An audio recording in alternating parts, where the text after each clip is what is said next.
জয় জুবিন দা, তুমি অপাৰ। তোমাক লৈ যোনে কি কৰিছে সেইটো নকওঁ, কিন্তু কেতিয়াবা কেতিয়াবা কিছুমান নিউজ পাওঁ। এই নিউজকেইটা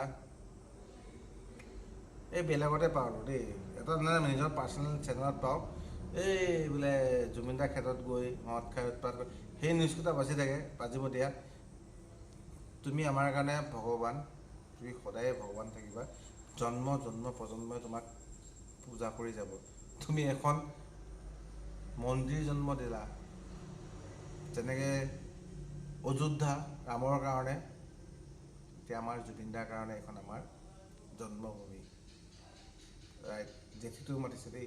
সদায় মই ভিডিঅ' কৰিলে তোমাৰ কথা ক'লে জেঠীয়ে মাতে।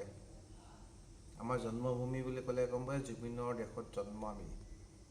ৰামৰ দেশত জন্ম বুলি কয় ন অযোধ্যা, আমি জুবিনৰ দেশত জন্ম। কিন্তু তাৰ মাজত তোমাক লৈ দুই এটাতে ইমান যথামূৰ্খ জ্বলিছে, নকওঁ আৰু। সি কি কয় জানা নাই? এই বাৰ্তাটো তোমাক মই দিব নোৱাৰোঁ, ভগৱান তোমাক ওচৰত মই কেতিয়াবা গ'লে ক'ম, মানে বেয়া লাগিছে আৰু।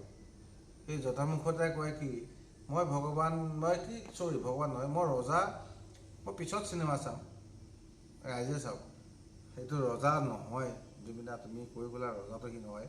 ইয়াত মই পলিটিকেল কোনো কথাই নাহে। মই এজন ব্যৱসায়, সৰু সুৰা ব্যৱসায় কৰিছোঁ, সৰুৰ পৰা ডাঙৰ হৈছোঁ, মা দেউতাৰ পইচাৰে নহয়, নিজেই কৰিছোঁ।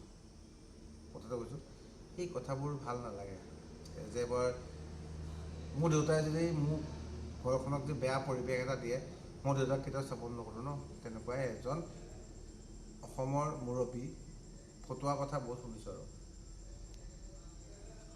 ইয়াত জনমূৰ্খবিলাকে যদি 10 টকা 20 টকা 30 টকা 1000 1200 1300 1300 ভুক্তভোগী নহয়, বোলে বহুত দিছে নহয়।